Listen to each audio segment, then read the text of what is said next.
ಕೇಶವ್, ನಾನು ನಿನ್ನೆ ಹೊಸ ಸಿನಿಮಾಗೆ ಹೋಗಿದ್ದೆ. ಓ ಪರವಾಗಿಲ್ವೇ, ಅಂತೂ ಹೊಸ ಕನ್ನಡ ಸಿನಿಮಾ ನೋಡೋಕೆ ಹೋಗಿದ್ಯಲ್ವಾ? ಅಯ್ಯೋ, ನನಗೇನು ನೋಡ್ಬೇಕು ಅನ್ನೋ ಆಸೆ ಇರಲ್ಲ. ಅರೆ ಈ ಫ್ರೆಂಡ್ಸ್ ಎಲ್ಲ ಬಿಡಲ್ಲ ಅಲ್ವಾ, ಹೇಳ್ಕೊಡೋಗ್ತಾರೆ. ಅದು ಸರಿ, ಹೆಂಗಿತ್ತು ಸಿನಿಮಾ? ಅಯ್ಯೋ ಕೇಳಕ್ಕೆ ಹೋಗ್ಬೇಡ, ಬರೀ ಕಚ್ಚಾಟ, ಬರೀ ಹೊಡೆದಾಟ. ಏನಕ್ಕೆ ಹೊಡೆದಾಡ್ತಾರೆ ಅಂತಾನೆ ಅರ್ಥ ಆಗಲ್ಲ. ಅದು ಕಲಾವಿದರಿಗೆ ಗೊತ್ತಿರಲ್ಲ ಕುಸುಮ. ಅರ್ಧ ಗಂಟೆ ಫೈಟ್ ಇರುತ್ತೆ, ಸಂಭಾವನೆ ಕೊಡ್ತೀರಿ ಅಂತ ಕರೆಸಿರ್ತಾರೆ. ಇವ್ರು ಒಳ್ಳೆ ಶತ್ರುಗಳ ತರ ಫೈಟ್ ಮಾಡಿ ಊಟ ಆದ್ಮೇಲೆ ಕೈ ಹಿಡ್ಕೊಂಡು ಹೋಗ್ತಾರೆ. ಈ ಮೋಟಾರ್ ಬೈಕ್ ನ ರೈಲ್ವೆ ಗೇಟ್ ಮೇಲೆ ಹಾರ್ಸಕ್ಕಾಗುತ್ತಾ? ಆಗತ್ತೆ, ಸಿನಿಮಾದಲ್ಲಿ ಮಾತ್ರ ಸಾಧ್ಯ. 20 ಜನ ರೌಡಿಗಳನ್ನ ಒಬ್ಬನೇ ಹೀರೋ ಹೊಡಿಯಕ್ಕಾಗುತ್ತಾ? ಕಬಡ್ಡಿ ತರ ಒಂದೇ ಸಲ ಮೈ ಮೇಲೆ ಬೀಳಲ್ಲ, ಎಲ್ರು ವಿಲನ್ ತರ ಪೋಸ್ ಕೊಟ್ಕೊಂಡು ಬರ್ತಾರೆ. ಆ ಹೀರೋ ಅಂತರೂ ಒಬ್ರಾದ್ಮೇಲೆ ಒಬ್ರು ನೆಕ್ಸ್ಟ್ ಅಂತ ಹೊಡೆದಾಡ್ತಾ ಇದ್ದ. ಒಬ್ರಿಗೊಬ್ರು ಬರೀ ಚಿತ್ರಹಿಂಸೆ ಕೊಡೋದೇ ಜಾಸ್ತಿ ಆಗಿರುತ್ತೆ ಈ ಮೂವಿಯಲ್ಲಿ. ಅದು ಫೈಟಿಂಗ್ ಇವತ್ತಿನ ಟ್ರೆಂಡು, ಅದನ್ನ ಚೇಂಜ್ ಮಾಡಕ್ಕಾಗಲ್ಲ. ಬೇರೆ ಸಿನಿಮಾಗಳೆಲ್ಲ ನೋಡು, ಫೈಟಿಂಗ್ 30% ಜಾಸ್ತಿ ಆಗಿರತ್ತೆ. ಕೇಶವ್, ನಾನು ನಿನ್ನ ಫ್ರೆಂಡ್ ಆಗಿ ಒಂದು ಸತ್ಯ ಹೇಳಲಾ? ನನಗೆ ಇತ್ತೀಚಿನ ಸಿನಿಮಾಗಳು ಸ್ವಲ್ಪನೂ ಇಷ್ಟ ಆಗಲ್ಲ. ನನಗೆ ಹಳೇ ಕಾಲದ ಸಿನಿಮಾಗಳೇ ತುಂಬಾ ಇಷ್ಟ. ಏನ್ ಚೆನ್ನಾಗಿರುತ್ತೆ ಗೊತ್ತಾ? ಹೌದಾ? ಏನ್ ಮಹಾ ಚೆನ್ನಾಗಿತ್ತು? ಕೇಶವ್, ಈ ಹಳೆ ಕಾಲದ ಸಿನಿಮಾಗಳು, ಬ್ಲ್ಯಾಕ್ ಆ್ಯಂಡ್ ವೈಟ್ ಸಿನಿಮಾಗಳು ಏನ್ ಚೆನ್ನಾಗಿರುತ್ತೆ. ಒಳ್ಳೆ ಮೆಸೇಜ್ ಕೊಡ್ತಾರೆ, ಒಳ್ಳೆ ಹಾಡುಗಳಿರುತ್ತೆ. ಎಕ್ಸಾಂಪಲ್ ಸ್ಕೂಲ್ ಮಾಸ್ಟರ್, ಮಾಹಿತಿ ಎಂತ ಚೆನ್ನಾಗಿದೆ ಅದರಲ್ಲಿ ಸಂದೇಶ.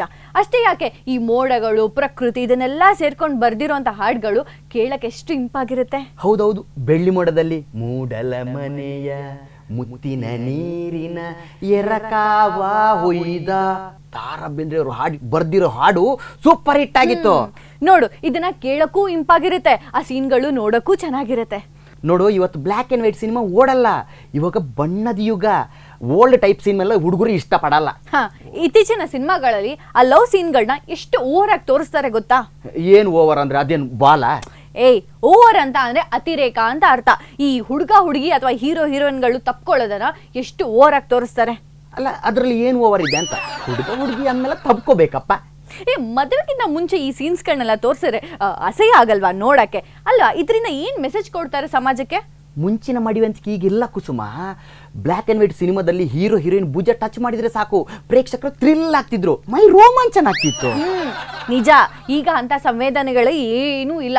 ಹೀರೋ ಹೀರೋಯಿನ್ಗಳು ತಪ್ಕೊಂಡು ಏನೇ ಮಾಡ್ಲಿ ಅದನ್ನ ನೋಡಿದ್ರೆ ನಮ್ಗೇನು ಅನ್ಸಲ್ಲ. ಅರೆ ಆ ಬೆಡ್ರೂಮ್ ಸೀನ್ಗಳನ್ನ ತೋರಿಸ್ತಾರಲ್ವಾ, ಅದನ್ನೆಲ್ಲ ಮಕ್ಳಿಗೆ ತೋರ್ಸಕ್ ಆಗತ್ತೇನೋ?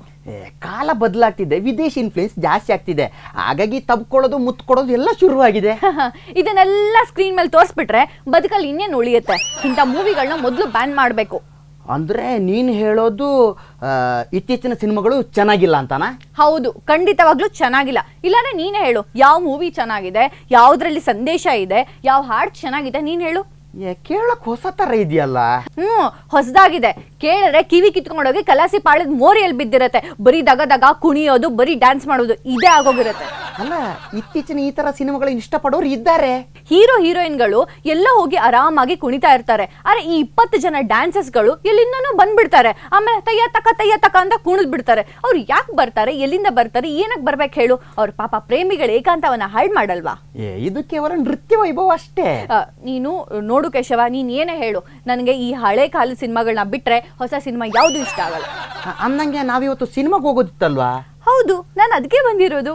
ಹಾಗಾದ್ರೆ ನೀನು ಹಳೆ ಸಿನಿಮಾಕ್ಕೆ ಹೋಗು, ನಾನು ಟ್ರೆಂಡಿಂಗ್ ಅಲ್ಲಿರೋ ಸಿನಿಮಾಕ್ಕೆ ಹೋಗ್ತೀನಿ. ಕೇಶು, ಅದು ಅದು ನಾನು ನನ್ನ ಜೊತೆಗೆ ಹೊಸ ಸಿನಿಮಾಗೆ ಬರ್ತೀನಿ.